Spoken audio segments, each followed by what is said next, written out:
Jasmine, and welcome back to another episode of the Black Girls Speak Up podcast. I am here for another amazing episode because every episode is amazing. I mean, hello. Thank you guys for tuning in for another episode. Today, in honor of this month and in honor of Mother's Day, I have a special guest, and we're going to talk about all things mothering, but also just remembering to stay true to who you are, okay? So I have my guest, Antoinette. Hi. How are you? Good. Thank you for having me. I'm so excited to be here. I'm so grateful. You're one of the people I've had on my list to talk to for like a minute. It took us a minute to connect. But one thing that I've been really like realizing is like not right now does not mean never. Right. So we got to work with people's schedules. You a business owner, you have your children. So we got to work around these schedules, okay? Right. So I appreciate you coming in, and I am so excited to talk to you about this topic because one, our daughters are like right around the same age. They were literally born like a couple days apart. Yep. So it was like, which has been funny over the years. It's like, oh, I'm having a birthday party. Having a birthday party the same day. Sorry. I don't think we've made one yet. We did one. Oh, we did one. That was last year. We did. Oh, that's right. We came Chuck E. Cheese. Yes. We made it to Chuck E. Cheese. Yeah.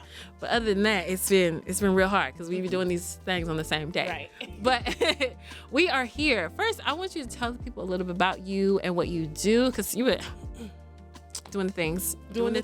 Yes. So I am Antoinette Pender. I do a lot of stuff, actually. You do. I do a lot of stuff, but mostly what I do is I am a mortgage loan, what I call loan strategist. So that's a loan officer for anybody who uses the regular terms, but I do more than that. So I actually help people qualify for homes and get finance and get them to the closing table to get keys. Yes. And that's first-time buyers, repeat buyers, investors, anything like that. So that's what I do for the most part. I love it. And then I'm active in ministry. I help my husband in his security business, and we manage our investment properties. I love it. Just whatever we have to do. You dibble and dabble in some things, okay? I manage my kids' lives. I do it all. Listen, I'm a chef. Managing these kids is whew, my God, today. That's a lot in itself. Yeah. Having the title of mom in the list of things that you do, how does that impact you? How does that make you feel? Mom is one of the most important titles that I have. I'm a wife, so that's very important. I'm a believer. That's the most important. But being mom is it's just one of the most rewarding titles that you have, to watch these little people first come out of you and then help to shape them and to watch them. I have the range that I have with my children. I've gone through it from baby to adulthood and started over. So I'm able to see the fruit of everything we poured into my oldest. And then now watching it again through a different lens though. But it's just a beautiful thing to watch these wonderful humans grow and develop and to become amazing, and like, wow, God trusted me to be a part of that, and it's a beautiful thing.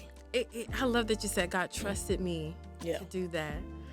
And I feel like that is such a title that you don't take lightly, or should not be taken lightly, because to be able to have children is already like, it's a gift in itself. And it should not be taken lightly. It shouldn't. So you mentioned like the different seasons and phases. Like, you've watched one now is an adult. Like, he is grown. He's not little grown. He's like grown. Grown. I remember, I feel like that was yesterday when he graduated high school, but that was not yesterday. No, it was 7 years ago now. Yes.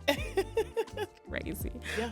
It feels like it was yesterday, but that's a grown man. He's grown. Like, he's absolutely grown. And how do you even navigating having like an adult child and then you have these little babies? I mean, they're not babies either, but like different, I feel like that requires different parts of you as a mom. Obviously, these are little ones that you're still nurturing on a daily basis, but your son is grown, but he still needs you So it's like, how do you navigate that space? And tell me about that in itself. Like, oh, that is a lot. That's a lot. So my son is 25. I know I do not. Don't listen. Let's talk about Let's that. talk about it. It's fine. I already know. My son hates when I do I'm like, everybody thinks I'm your sister. Yeah, it's okay. People literally say that, and he's like, he gets so sunk down in his soul about it. And I'm like, what do you want me to be old and like bent over, hunched over? He's like, no, it's just, you're my mom. I'm like, yeah, but I'm very young, and he thinks I'm not young. Anyways, he's 25, and the twins are going to be 7 this month. So crazy. There's that. Crazy. The week that they were born, he graduated, we bought a house, and they came all within like 7 days. That was a busy week. It's the craziest time of my life. So, I was fighting and crying to get to his graduation. At the same time, I have to protect my babies, and like I can't be doing so much, and it was just a lot. Yeah. And it's been a lot since then. Not in a bad way. Yeah, I think it's just I was already in a place where I grieved being the mommy that he needed me to be up to a certain point, because once they become teenagers, it's less that they need from you physically. They are going to need you, but you don't have to be so hands-on. Correct. And then as he, was getting to that point, it was like, man, you just kind of like, he doesn't need me anymore. I have those emotions. I'm also like emotional, so most people, maybe everybody doesn't get like that, but it was very emotional for me. Like his high school years, I can imagine. I started like having separation anxiety in like 10th grade, because I was like, he's gonna leave me, like, and it's very soon, as you're like counting down the minutes, literally. It was intense. And my husband was like, girl, calm down, relax. You're so dramatic. But I just kept feeling like, I don't want him to leave me. Me and my son, just a little backstory, we grew up together. I was a teen mom. So, I was a kid, having a kid, trying to figure it out. And he, I always say my son, he's the real MVP, because he got like, almost like the worst of me, like as a mom, I didn't know what to do. And I was still trying to figure myself out. And I was, whatever I was going through, but you're young, you have your dumb days and stuff. And he had to go through all that with me, and to still be as close as we are, like we are very close. It's just it almost thing. Like makes you even closer because of that. Like not to say that having your kids later on does not make you close, but that just, y'all literally grew up together. And it's so different. It completely, I could feel that. He watched the whole transformation. He knows the truth. He knows the real deal. You didn't see me through it, okay? He seen me through it. He seen me through trying to date again, and when me and my husband got together and all the things, and that was a challenge. He was about to be a teenager when that happened. So, it was a lot of things that he saw me work through emotionally. And just get myself together in my career, and I had no money, to see it now, he's always like, look at God. I love that. He always tell me that. Look at you now. So that's one thing. So I was already like trying to get to that point of, okay, he's going to go and do what he's going to do. Like that's the natural progression of life. Get it together. And then when we found out we were pregnant, I didn't want any more kids at that point. I did when we got married, but I lost my faith for that, because we had been trying. I'm like, it's just probably not gonna happen. The doctors already said I was gonna have some issues with things, and even though I got prophesied and all these things, I just lost my faith for it, because like it's a hurting thing to always go and take a pregnancy test, and it can be very discouraging. You know what I'm saying? It was just like, I already have one. I don't want to keep setting my heart up for failure. So I backed off, and my husband did not. Him and God like this. I be telling him, like, you and God, y'all tight. They was on one accord, okay? Because I told him, I said, stop talking to me about it. If you want God to give you another child, you're going to have to talk to him. Because I don't have the heart for that. I'm not praying about it. I'm not in faith with you. It got really bad. And those are the real moments that people don't talk about in marriage and parenthood and all the things. Like, I'm good. He's a teenager. I don't like teenagers. Yeah. Pretty much, I don't care what parents say, y'all don't like teenagers. Because when they're teenagers, they know everything and all the things, that's a tough moment. Yeah, that's a hard age. That's a hard age. When we got there, and I was like, we should have had kids before this, because now I changed my mind. I don't want to do this again. I don't want to do this again. Yeah. And he was gung-ho about it. So he had his faith partners and everything. I was not. I let it go. And then when we got pregnant, I remember telling my son, I remember him crying. And I was like, because I don't know how you're going to feel about this or whatever. He was so happy. He was so happy. And you're trying to spare his feelings. He's like, yes. He was finally so happy. And I just remember thinking like, okay, God. And I tussled with it. I was depressed for 3 months in my pregnancy. Wow. Like, those are the things that you don't always talk about, those things. No. Because I'm like, okay, well, I was just getting good in my career. Things were finally, and my son's going to be out the house, or even if he's here, he's in college. Like, he's going to be doing stuff. I don't have to be hands-on. Now I have to be hands-on. Can do something for me. Yeah. You were ready for that. It's my time. Yeah. And that took a lot of, I had to just break all that down and pray. And I had people praying for me and getting myself together. I had to fast while I was pregnant to break that depression, because I'm like, this ain't right. This can't be it. This can't be it. Especially when it's something that prior to that moment you wanted. Like you had gotten to the place where you really wanted. Y'all had been trying, but that is it can be such a discouraging thing to keep getting the no's. It's like, even in any other aspect of life, if you keep getting rejected from something, you're gonna be like, well, maybe this isn't what I'm supposed to be doing. And it's like, no. And it's good that your husband was there, like, no, like, this is what it is. And I also understand being like, okay, well, he's about to be gone. I'm about to get me again. And like really get you, because there's so much that growing up that you did with your son, that he got to see all these different phases of who you were. And now you're like, okay, well, all right. So what's next? What's next? What's next for me? Right. Then it's like, okay, all right, well, change of plans. Not freedom. Change of plan.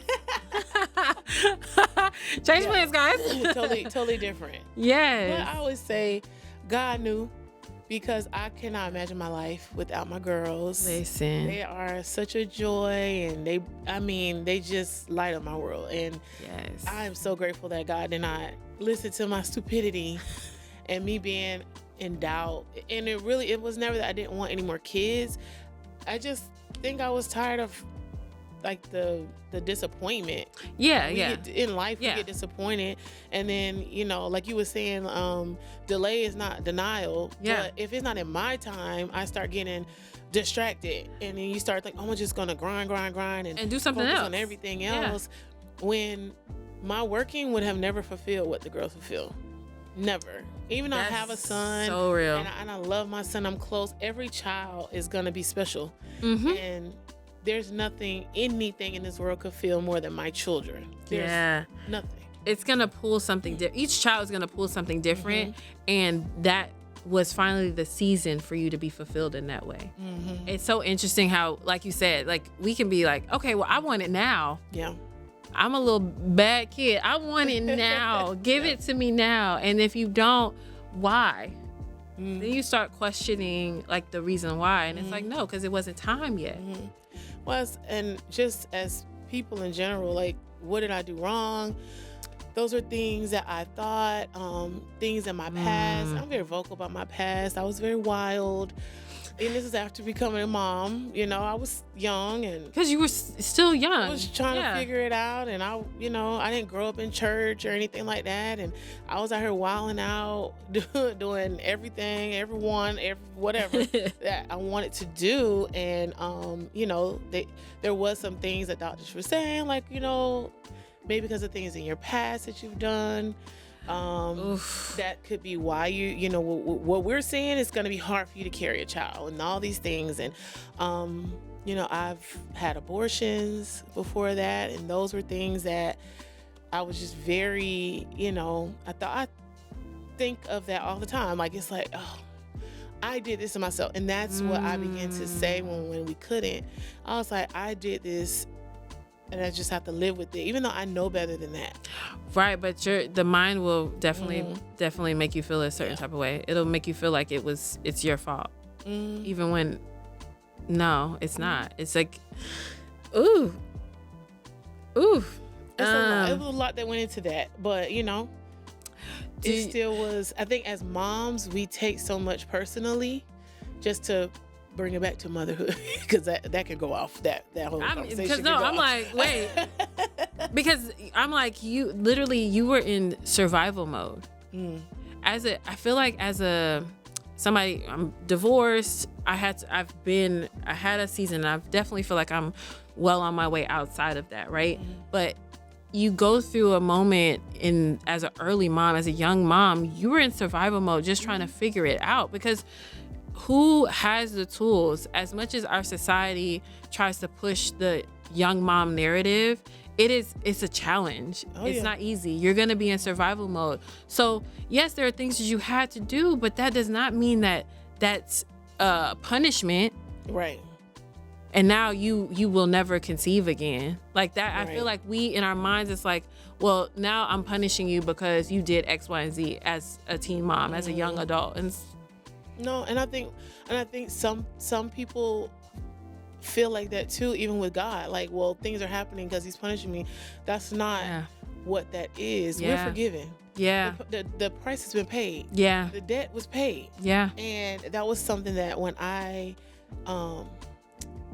started growing with God and understanding those things, that it helped me to kind of let go. And by this time, when I got pregnant, or when we were trying to get pregnant, I was saved. I was in leadership in church. But these are things that sometimes we don't voice and we don't talk about to get true healing in those areas. And so nobody's knowing that, every time, in church, some of my friends everybody knew he wanted more kids. And it was like getting to a point where I was like, okay, already. Why don't you have another baby? Why don't you? It's not that I'm not doing it. It's just that it's not happening. And the more people are saying it, the more it is tearing me up inside. And then there's the other things that the doctors are saying and all of this. And that stuff even came up after I got pregnant. I remember one of the doctors, I think I went to the ER for something, and she was saying, they always ask you how many pregnancies and how many births. And I'm like, you're going to know what that means when I say it. Yeah. And so when you say there's more pregnancies than there is births, and they say, oh, well, what was it? Well, okay, so I say it, and then this one lady said to me, she was like, wow, and now you're having twins. Isn't that something? And I was like, why would you say that to me? I was in tears, because I was just like, God is faithful. And it's not even like double for your trouble or anything like that. It was just, God is faithful. And it should have been more like, wow, what a blessing. She just made it seem like I didn't deserve it. And as a mom, you already feeling some kind of way, like, man, I think about what if I didn't do it. Those are always things. And sometimes the enemy uses those things to try to get you back in your feelings, or to try to make you feel like you're not good enough for something, or with this moment, like, should I even be trusted with these children? What's going to happen? It just was so many things that I had to overcome. I had to pray about. I had to, just get my mind right and know that the enemy is trying to defeat me. This was all during the time when I was trying to get my heart back together on children being a blessing, and that it's okay to be happy. And I think right now, saying that, I think that might have been what part of that moment was, not allowing myself to be happy, maybe because of things in the past, and because of how ugly I was with my husband. Like, no. And now it's here. It's like, I don't even know. You know how you do something crazy and then you're wrong. You're like, I don't really know how to, like, how am I gonna should say sorry? This? Yeah. How do I fix this? I don't want to say sorry. Like, I was overboard with that. And so I don't know if it was that. I just know that I needed God to do something, because it was getting out of hand. Yeah. And then, I feel like people don't realize, especially if they don't have context, but context is not needed in situations like this. And it boggles my mind. It boggles my mind when people, especially health professionals, when they say stuff that is very out of line. That was completely out of line. It was. And you're supposed to be here to help guide me through this pregnancy. What I did in the past is irrelevant. Mm-hmm. Right now, I need you to be the health professional that I need so that this pregnancy goes to full term, that I do what I need to do, that I survive this. Mm-hmm. Because they act like the mortality rates aren't what they are for Black women. Yeah. Huh? And I was high risk. In so and many you coming in here with this negativity? Yeah, it was. No, ma'am. It was wild. No, ma'am. No, sir. No, Bob. You can go up out of here. I always. It's interesting. That is interesting. Yeah. Because that always gets me. Like, this is not the time for you to be putting your opinions. This is not a space where your opinions matter. Right. I need your professional opinion. Right. Your professional advice. Your personal. Yeah. And then people commenting, it's like, y'all know we are trying. Mm-hmm. And as if like, well, why won't you just go ahead? I love people down, but sometimes people be peopling. People be peopling. Yeah. What? Ugh. So I feel like what you have already shared has already, like, man, I don't know your story fully. I don't.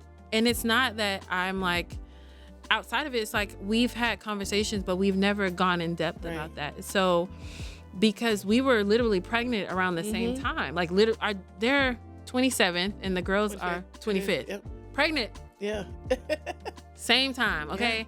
Yeah. And I know I was having my own experience as a, like, during my pregnancy and what I was going through and how I had to navigate that space. But you had twins. Mm-hmm. I don't know what I would do. I don't know. It's amazing. It was like that. I know that had its challenges in itself, but the girls are beautiful. Thank you. And these girls about to be 7. Yes. Where is time going? It's flying. It's flying. It's flying. Yes. It's flying. But walk me through that process, because yes, you had the beginning part, people saying, putting their opinions where it didn't belong. But once you got past that the beginning few months where it was like, okay, this is happening, and I'm going to pray my way out of this depression. I'm going to pray my way out of this, and I'm going to have the faith that this is the time. Everything's going well. How did the rest of that go for you? So it was way different. When I got pregnant with my son, I was 16. So your body is 16. Yeah, listen, very different. And my body was 35. When I was pregnant with the girls, I remember the first thing they told me, like, okay, well, we have a geriatric pregnancy here. Whoa. Way to pump the brakes. What? They're like, yeah, you're 35. I was like, that's not a 40 thing. Now I'm 40 something. And I'm like, that's not even geriatric. Geriatric is the word. And every time I went to the doctor, they said, okay, so we have a geriatric pregnancy. You just saw me 2 weeks ago. Yes, we don't have to say that every time. I understand. So that's what y'all call it. But that was like a thing, because I felt like, am I too old? Or, you know, make it seem like it just was really weird how they did that. Yeah. It was every time. I was high risk because of my weight. I was high risk because they were identical twins. Mm-hmm. So that's a certain type of risk. So I was high risk on many levels. And the first time, funny story, the first time when I found out, so I didn't think I was really pregnant. I was just walking around the store with my sister, because mind you, I don't want this. But come to find out, everybody around me did. Everybody's like, they were all in faith with him. Like, she just needed to get it together. Me and my sister, I will never forget it, walking in Walmart. And I'm like, my cycle has been on, but I was never regular. So it wasn't a thing. Right, yeah. Which was why over the years it was so hard, why I took so many tests, because I was never regular. So I'm like, maybe I could be, and it just never was. So she's like, well, how long? I'm like, I think it's been like 2 months. She was like, you need to take a test. I bought 3 tests. Yeah. Went home. No, 2 tests. I went home. I in the bathroom, and then I'm like, girl. And she's like, what? I said, girl, look at this test. I said, that's not really a line. She said, it's very light, but that's a line. That's a line to me. So I take the next one, and she's like, oh, So I texted a picture to my mom. My mom like, whose is that? I'm like, but do you see something? She said, that's a line, baby. And I'm like, oh my goodness. So I tell my husband, I go through this whole thing because I wanted him to have the experience because we married into him becoming a dad. Yes. And that's something that's a beautiful thing. That's not his stepchild or whatever. That's he his doesn't. child. Yeah. That is his son. I love that. I love that. But he's, he wanted kids from his loins. And that's like an old term, but that's how, I know. That's how he always would say it. I don't know how else to say it. But and so I was like, I want to give him this moment, but I also don't know for real, even though 2 tests said it. Yeah. So I called my best friend and I'm like, girl, this happened. Like, this what it says. I said, you need to bring me some more tests. She comes with 2 more tests and a Coke. Cause she said, cause this might be the last time you're gonna be able to drink the soda. It's gonna be the last. That's an insider, but like I had a thing with Coke. And so I'm drinking the Coke, peeing on a stick. Twice more. And she's like, well, so this is happening. So I did a whole little thing. I think I got some Prego spaghetti sauce. Oh. And so cause I'm like, I'm gonna try to give you this moment, even though I'm not happy. So I'm trying to do it. He comes home, it's a little note on the counter. I'm like, we are, and it's the Prego thing. And he's like, what? So I'm like, yeah, but you need to take me to the emergency room, because if I tell them I have stomach pain and they say, could you be pregnant? Maybe they're going to check. Yeah. He took me. So you can get like a official test. I need to know. Listen, I need the 100%. Really okay. I was going back and forth with it. And it was something that, it was a struggle in my mind. I never really had mind battles like that, but I know what it feels like now when somebody is going like, I don't want to be sad, but I am sad and I'm trying to get out of this. I'm fighting it. That is how I felt. I wanted to be happy, but it was like, I just could not. Every time I would find joy, I'd be like, it just do something to upset myself and get into a whole frenzy.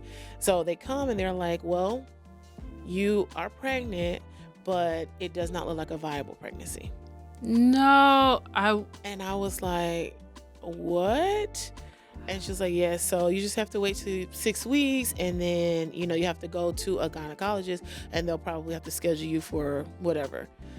So I'm like, okay. Now, mind you, my husband's like, we're not believing that or whatever. So I remember going home and in the shower, crying my eyes out, praying, Lord, please. Now, how are you praying for something you don't want? And that's the thing. Like, we get so caught up in my failures, and as a mom, like, how can I already mother a child. How can I not want more children? Yes. And so I was beating myself up so much, but then still in protective mode. Like, yes, Lord, like please touch my womb, and praying over the baby and everything. And that was the longest 6 weeks. I remember one time had, just different things happen. I'm like, oh my gosh, like, did I just miscarry? Just little stuff that was happening. I'm like, I don't know if that's supposed to happen like that. And then I remember getting there at the 6 week mark, and they have the sonogram and there's a screen. My sister and my husband are there, and the lady's doing it. I'm like, what is that? And you can see 2 little, and I'm like, that's crazy. My husband been saying twins for years. He has vision boards with 2 little girls on it, which is crazy. That is. I literally tore it off the wall one time. I was like, stop. Like, no, we're not doing it. Twins. So the lady goes, yeah, did they mention anything about multiples? Absolutely not. My sister and my husband are jumping up and down. I knew it. They're so ecstatic. I'm sobbing. The lady's like, you have to stop. Like, she's like, I can't even finish. And they're like, my sister's like, oh, she's crying. You have to calm down. I'm like, I don't know. Instead of looking at, like, they said it wasn't viable, and then there's 2. Yeah. My sister had told me, like, well, you were concerned that something was wrong, and look what happened. And I was just so mentally not there. I was just like, okay, finish up. My whole family had to endure the foolishness. My church family, everybody. Lady J told me one day, she said, you need to get this together. This is not okay. Wherever you at, you need to fix it, because this is not okay. And I remember saying, I don't know. That's when I went on the fast. Yeah. So then I come back after, I don't know what happened, supernaturally, something clicked. Yes. And I was just like, I was so excited. My dad was like, finally, we didn't know what to do with you. Because, The church was like, oh my goodness, girl, because we are so happy. And then from there, it was just such a beautiful experience, because what everybody would think something was going to be wrong because I'm so high risk. Every visit was perfect. Like, and I remember God telling me during that time of fasting and stuff, like, I got you. It's gonna be fine. Like, everything's gonna be. We were also in a moment where I had the worst, like, even though my career was getting better, it's like during that time everything dried up. It was just, because that was find a job. Oh yeah, 2019. Yeah, it was a bad year. It was a bad year. My career was going good, and then it flopped. And then we had to move back with my parents. So we were living there. The house was full with people. I'm like, we can't bring kids in here. Is too much. Yeah. And I was just like, it was too much. And he's like, I'm gonna work it out. Trust. Like, where's your faith? And that's when I just started speaking scriptures over my mind, over our finances, over everything. Oh, and just over my kids, because I was like, I have this one child that I have to start preparing for college or whatever he's going to do after school, and then I have to, like, make sure I'm not overdoing things to protect the babies. These babies. Yeah. And it was just so beautiful every moment we went in there, and they were so amazed. Wow. Every time it's just everything's so. I'm like, what did you think? I told him from the start. After I got myself together, I said, yeah, God gonna work it out, and I want to push my babies out. I do not want to be cut, and I'm going to make my son's graduation, and I'm telling them, and they thought I was crazy. They were like, well, we have to do a C-section. I said, no. No, you don't. I said, God told me that I'm going to push my babies out. And they were like, oh, like, we're going to let her have it. And then when we got to the day of, they were like, yeah, you got to go in. And the babies were not the right way. They were not head down. So they're like, we're going to have to cut. I said, no. No, you're not. God told me. I was like, I'm standing on that. I know what he said. Yes. He already let me make my son graduation. I was wobbling around. But you made it. We had a handshake, everything. So we have to end this the way it's been. Like, we have to finish school. And I'm telling the lady, we get to the hospital. This is just hours later. And they're like, okay, we're going to prepare you for C-section. I said, no, God told me. The lady literally thought I was losing my mind. My husband said, you need to go get the people to do the thing. Because I'm like, y'all better get them, because I'm about to go off. I know what God told me. I think they thought I was delusional. The lady comes back in, and she started doing that. So, is that the head down there? Oh. Okay, I want to push my babies out. Because that's what I said. They were just like, it was like mama bear. Like, and I know when they come, I don't want to, and I know people have to do it. It's nothing wrong with C-section. My sister has had them. My mom had them. Yeah. But I know what God promised me. And I knew that I did not want to have to care for these twins and having like healing from a cut. Yes. So, and that's surgery, like I really did not want that. And God was just showing me, like, he was giving me the desires of my heart. Even though it was delayed, he made it such a beautiful thing. There was no issues nothing at all. And then the delivery, see, sometimes things don't work out the way we want, and then we get upset about it. All the while, it's all working in our favor, because the nurse kept telling me I wasn't feeling what I was feeling. My sister was there. Usually they will let you try to push, but you got to go in the operating room just in case the second one is not right. And you like, no. I said, I'll push in there, but I'm going to push. Well, they didn't have time to prep me. I'm like, I feel something. The nurse is telling me I'm crazy, basically. No, you don't. I just checked you. I'm like, I'm trying to hold something in. I'm going to go ahead and push. Y'all better. I didn't even push. The first twins slid out. Isn't that crazy? That's crazy. I only pushed one of the twins. And I didn't even push her. They went in and grabbed her out. But because of the timing, they couldn't cut me. They couldn't do it. And that's what I'm saying. And they couldn't even prepare for it. They couldn't do anything. Yeah. And we get so consumed on things not working out in our timing, or things not working out how we plan, and saying, well, why didn't it do this? But do you know that because it happened like that, what I told you was going to happen. Yes. Just like when Jesus, he had to die. Nobody, why Jesus had to die? He had to die. That was part of the plan. It was prophesied. And so I was able to have twins and not have surgery. And basically didn't even push them. And everybody was healthy. And that is so, one, it shows advocating for yourself. Mm-hmm.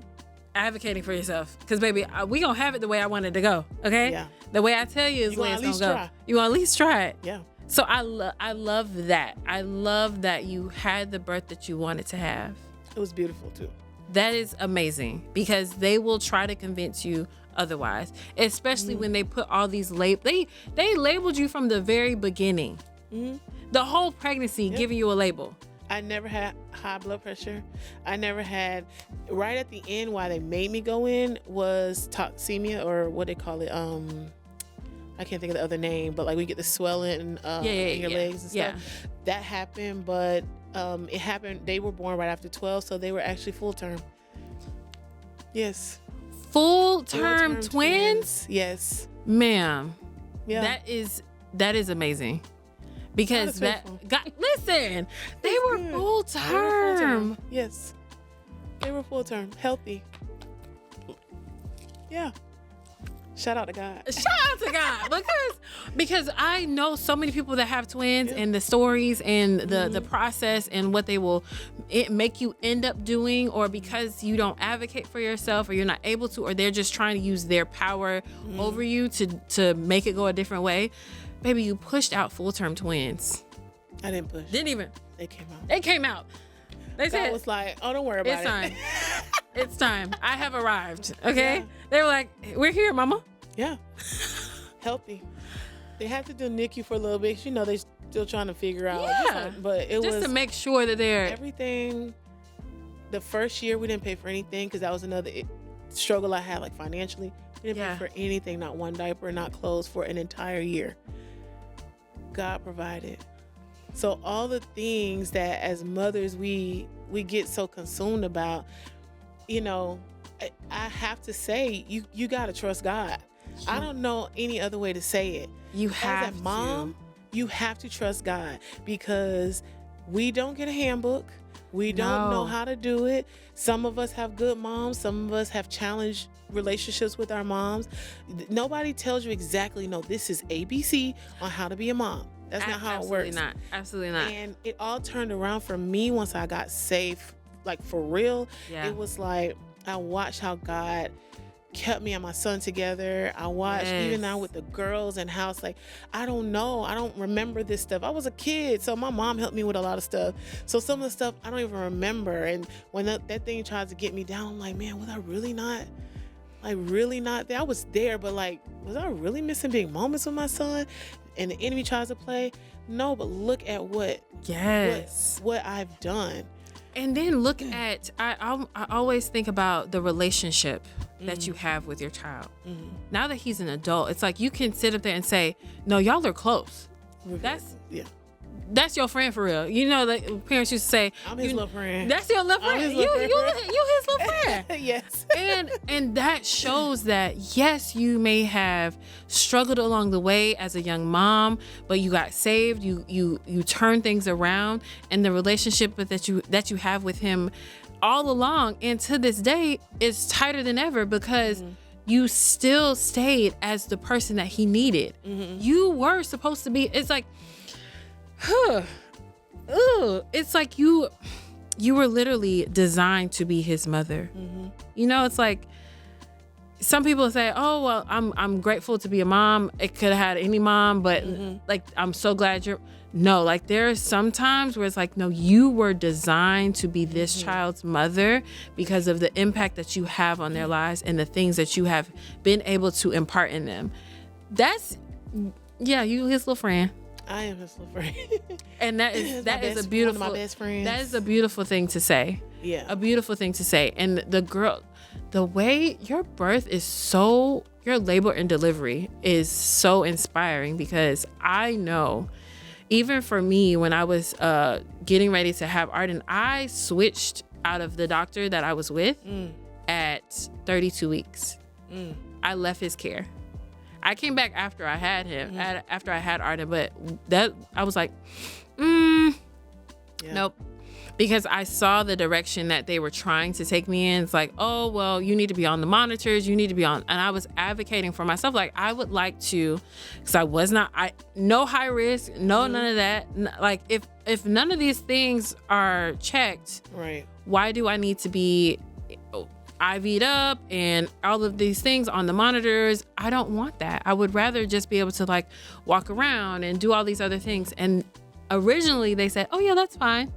But then as we got closer and closer, they're like, oh no, you're going to have to have this and you're going to have that. And I was like, no, that's not what I see for myself.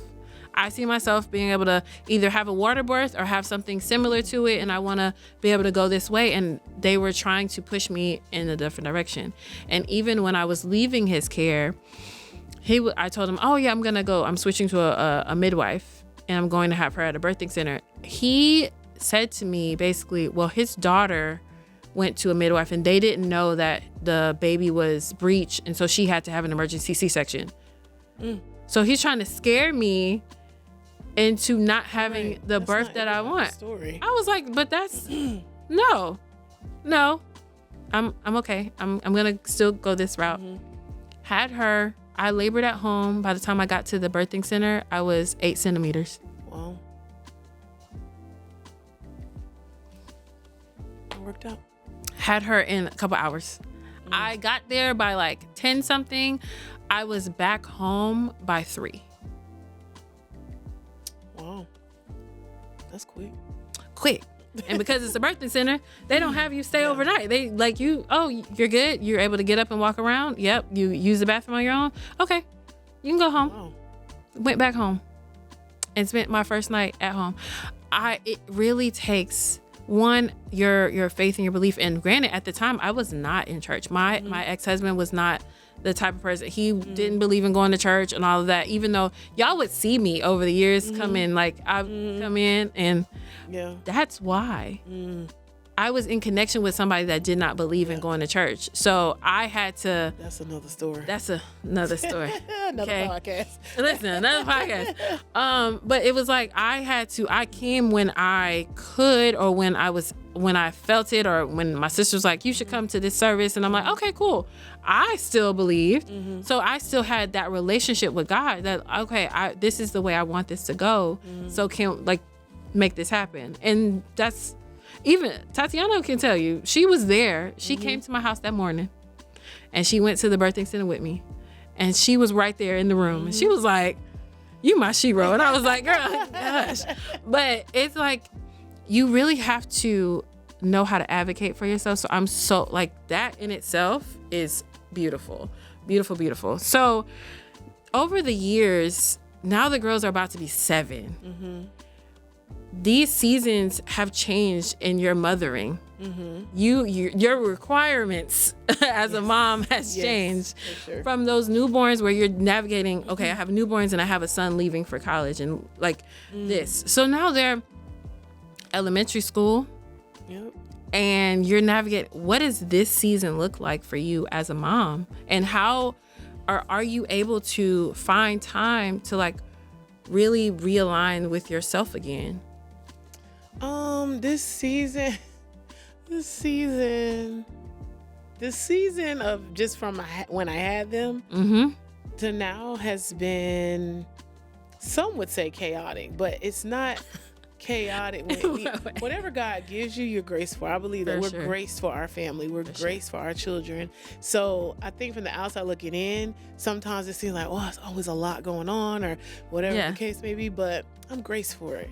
Absolutely. You know, my pastor told me that a long time ago. Lady J, I'm talking about, she would. Yes. I love Lady J. Lady J, I love you. There's so many things, and that's one thing that has always stood out to me. You're graced for it. It's not too much. You are graced for it. And so that helps to ground me, because it's different sides of me that my children need. Not just because of the age gap, but just because they're different people. Correct. The twins are 2 different people. Correct. And so I think a lot of times I try to lump them together, and I'm learning now. This is the first year, they want different things for their birthdays, and I'm like, oh, I don't want to do that. I thought we were going to do this. And they're like, no. Yeah, no. So I'm learning them. And then also it's like, some people might think, well, you got to down pat with your son. No, always going to be something new with him too. Isn't now like he's, dating and he has his own household and all the things. And then what happens when he gets married? Like, I'm now going to be a mom to a child who has a spouse. It's always going to be something new. Yeah. So we can't feel like we got motherhood down. We don't have it down. No. Because the next thing that happens is going to be, oh, now I have to learn to be a mother to this person. Yes. Or this person in this situation. Yes. And so I really learned that early on when the girls were born, because, I can't neglect him because I have the twins. So I try. I mean, he doesn't he's not trying to be in my face all the time. Yeah, he has his own life. The requirements are different. But I have to make sure that I'm still I don't want to be an absentee parent. Yeah. Because he's 25. I call him. Mm-hmm. We might not see each other all the time, but when I can't, if he calls me for lunch, he texts me one day if he's off, lunch, yes, what time? I'm going to drop everything. Oh yeah, I'm going to see my baby. Yes, absolutely. And so, I have to just learn how to be present here, hands on. You got to do your homework. You have to do this. You have to do that. But then also take time and okay, I got to call him. Mm-hmm. I can't go too far.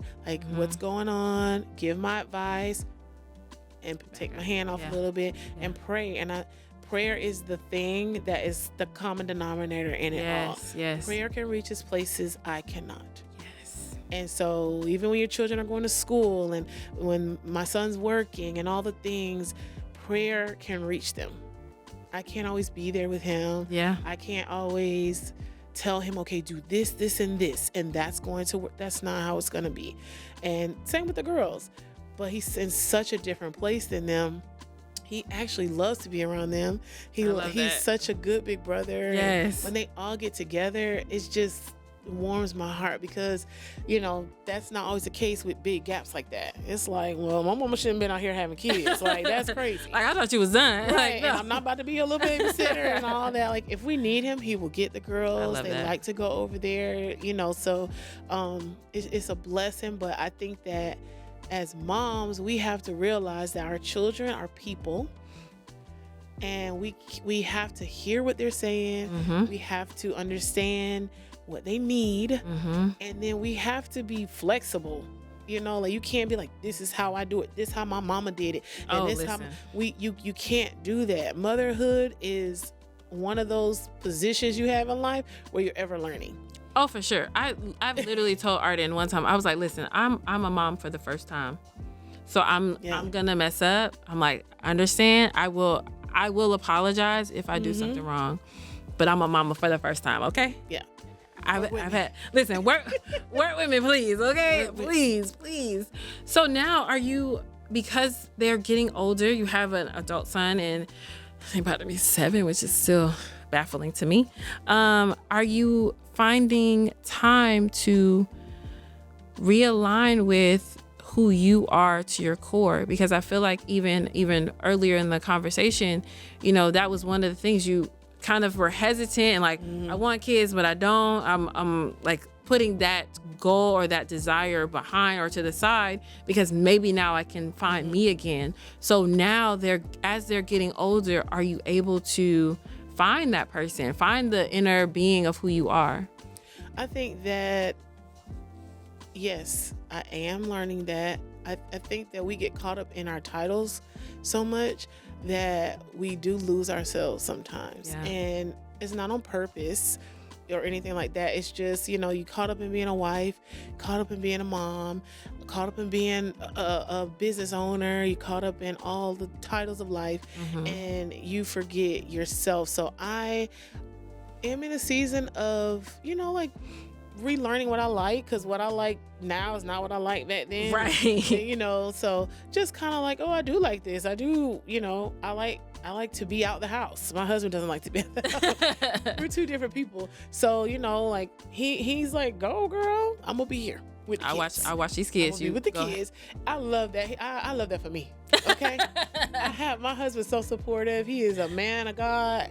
He is, takes care of the household. Like, he makes sure we good, but he also makes sure I'm good. Like, he makes sure to the core I'm of you. okay. And I didn't have that when I had my son. I didn't have a husband. I didn't have someone that was there like that. And so I think having that support it's been a game changer, because I can still do the things that, hanging out with my girlfriends or whatever the case may be. I've been saying this a lot lately, and I know it's like funny, but like, I'm just a girl. I'm just a girl. I am literally just a girl. And sometimes I want to be sloppy, and sometimes I'm a mom, but like sometimes I just don't care. I don't always want to be out. Like, I can go hang out at somebody's house, but we're literally just eating junk food and just watching a movie and laughing all day. Like, I don't need a lot. I just need some time to myself. Yes. And I think when we're honest about those things as moms, when we're honest about things like that and ask for help, because I was not good with that. And my best friend was one of the people that told me, between her and my sister, you need to call us if you need something. Yeah. You're not here alone. I'm like Superwoman. Like, I got to do everything. You don't have to do it all. Ideal wife. I want to be the ideal this, and I want to do this. But when you start asking for help, you realize how many people want to help you, how many people love you, how many people are willing. Like I said, that first year that was all from support from people. Yes. And it's so hard because I'm a giver. It's hard for me to receive. But I want to say to moms, Mom, receive the help. You're not less of a mom. You're not less of any other title you have if you ask for help, because mothers go through so much, and you hear people out here doing things to their kids and all the things, and sometimes they just need help. That's it. You need a village. I have an amazing village. Shout out to my village. You know who you are. My village is amazing. My family, my church family, like, we have a village. Mm-hmm. And sometimes when I sit, if I can't do the girls' hair, sometimes I get overwhelmed. And as moms, we get so overwhelmed, and then we have these emotional outbursts. And then you crying and you brushing your daughter's hair, and they're like, what is happening right now? Are you okay? Like, you don't understand, because I'm trying to figure out, do I need to do a grocery order today? Am I going to take food out? What are you going to wear? Oh my gosh, you had a field trip. I forgot about it. Am I going to have time to do this? Did you do the homework? You forgot to do the homework. I'm a bad mom. I got to brush your hair. We're about to be late to school. This is literally how my brain goes. When I could have just called somebody to do your hair last night. We don't want help. Let me tell you. And now you crashing out on your kids. Let me tell you. And it's not fair. It's not fair. And that's so real. Even on the hair component, one of my younger cousins, she was like, oh, I'm coming in town to do my other little cousin's, her niece's hair. I'll lump Arden into that, and I'll do her hair once a month. Thank you. Thank you. I was like, you don't know how much I appreciate you for that. That's a blessing. That is a blessing. Yeah. Because sometimes the last style lasted for over a month. It was some braids. It'd be longer than that. Listen, I was like, you brushing them edges up. You can't brush up braids, baby. Listen. I'm like, you have no idea how much of an impact that is when you utilize your village. Yeah. And for a while, because at the time, it's been about 3 years now, but before then, she would go to see her dad. Mm-hmm. And so that was the weekends. I was like, okay, weekends. Yeah. That's mama's time. Okay. Mm-hmm. But when that no longer happens, it's a big adjustment. And now I have to rely on village. I have to be like, listen, I'm going to go to dinner with one of my friends. I'll be back in a few hours. But I have to tap out for a bit. I'm like overstimulated. I need to go just sit and have dinner and girl talk. And I just want to be a girl. Yeah. I just want to be a girl. I just want to go be a girl who needs a break. Mm-hmm. And so that's so good. And I'm glad you spoke right to the people, because they need to know that. And I was going to ask you to do that. So I'm glad you said it. Because I also want to the teen mom version of you, who is he is 25 now. Yes. You have far surpassed the struggles that you had as a teen mom. What would you say to that version of you now? To teen moms out there, I would say that children are a blessing. I don't care how it happened. children are a blessing. Is it ideal? No, it's not ideal. Is everyone going to support you? No, everyone's not going to support you. But for those who support you, lean in. Yes. And yes, there's a level of responsibility that you're going to have now that you may not have had to have at this young age, but you're going to make it. It's going to be fine. Your child does not have to be a statistic. You don't have to be a statistic. You're going to have to work. You got to do what you got to do, but you don't have to be a statistic. And allow yourself to grow, allow yourself to learn. Don't beat yourself up. You're not going to get it right. And if you don't have family that's supporting you, I want to say I did. When I say that, it's only because I knew people that did not. Yeah. If you don't find friends, families, church family, whatever, to lean on. And you got to know Jesus. You have to know him for yourself, not your grandmama faith, not your mama faith. You need to know him for yourself because he will provide. He will take care of you. He will help you in any way you need. But you have to know that for yourself. And so I'm going to say that's probably the biggest thing that I missed at that time. And all the hate and all the things, baby daddy stuff and all the stuff, it could have went a different way. Yeah. Had I known him and had the love of Jesus in my heart. But that's what I would say if I was talking to a teen mom or even to myself back then. And don't listen to what people say is going to be your end. Because when I was in school, my guidance counselor, I was an honor student. I was in like pre-calculus, all the things. My guidance counselor told me to drop out and go to beta.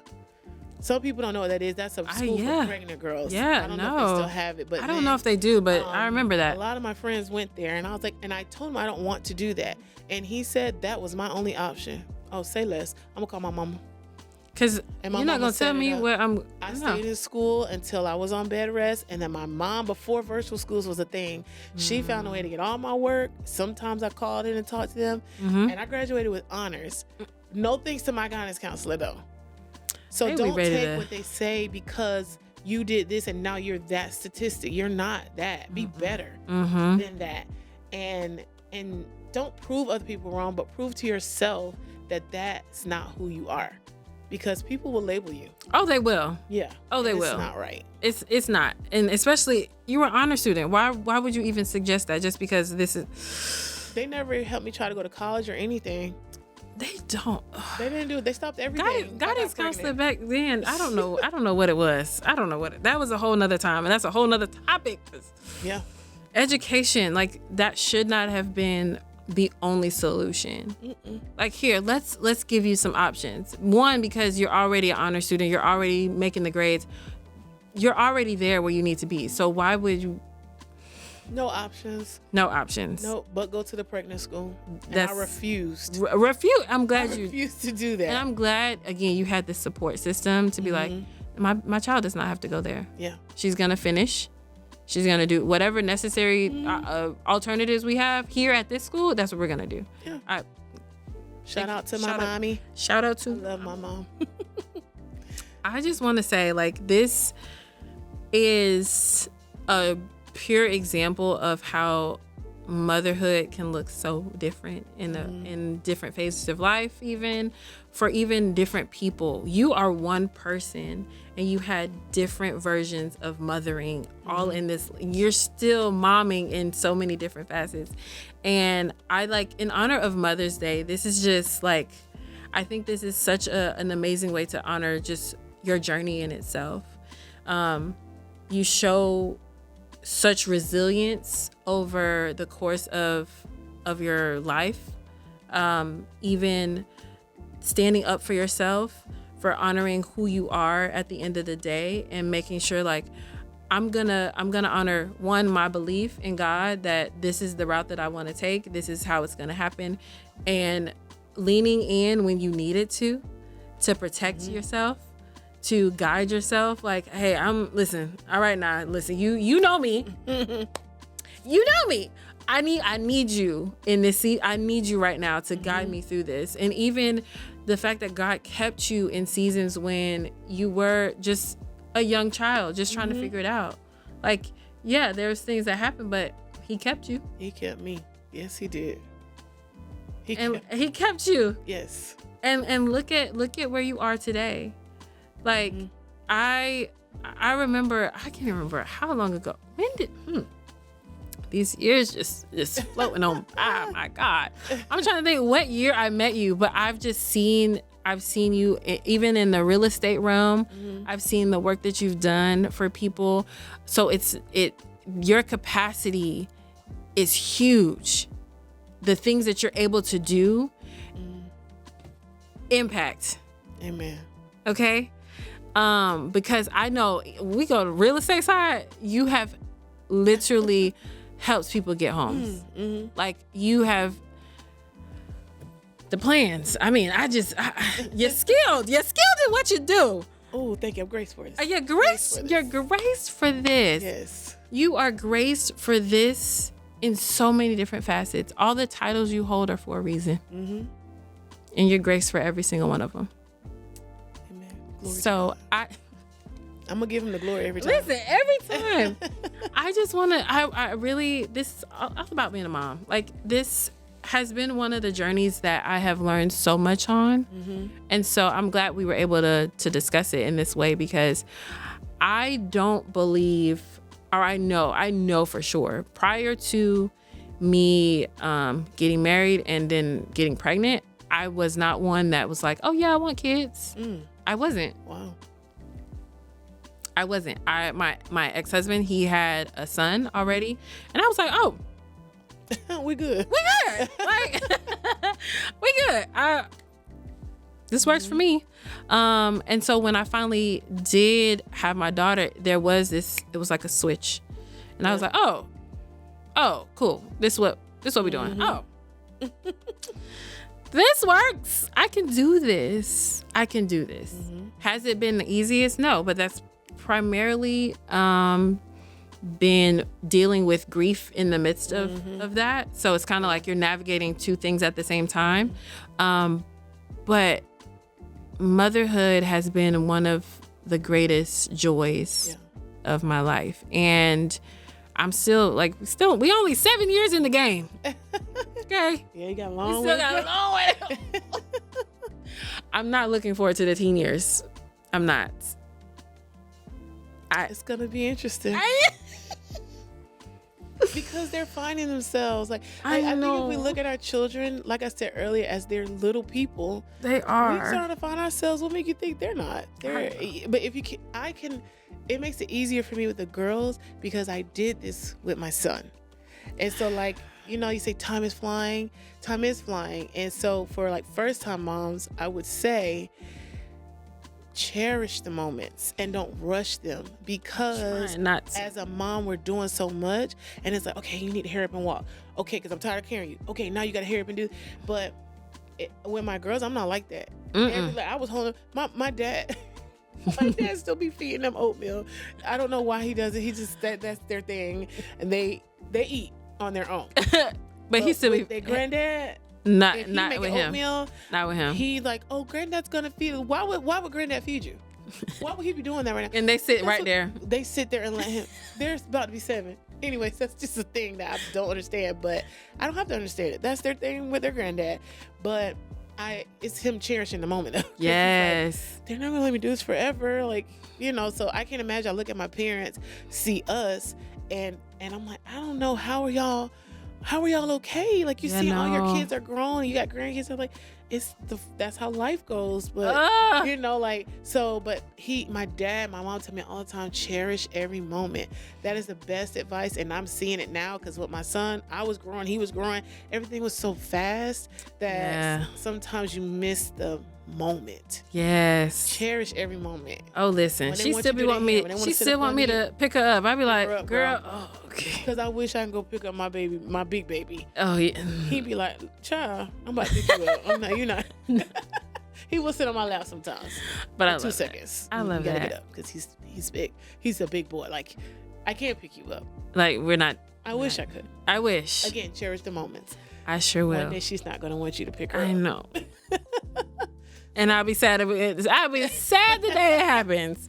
Be like, girl, you too heavy. But I will be sad the day that she's like, Mom, if she calls me. It's that. When they go from mommy to mom to ma. Oh, no. Okay. Why would you call me mom like that? Don't even do it. Listen, thank you so much. Absolutely. Thank you for having me. This is awesome. You're definitely going to have to be back because I feel like there's some other stuff we can talk about. But this is just in honor of Mother's Day. We're talking about all the mom things. Yes. But we're going to be back because my life is a testimony. Listen, I know. And I am proud to share what God has done. I know. And I can't wait to dive into it. I cannot wait. So you will be back. I will look forward to it. I look forward to it too. All right, y'all. This has been another episode of the Black Girl Speak Up podcast. Again, this is in honor of Mother's Day. So happy Mother's Day to all the mamas, soon to be mamas, the would be mamas. Love y'all and have a nice day. Bye. Happy Mother's Day. Happy Mother's Day.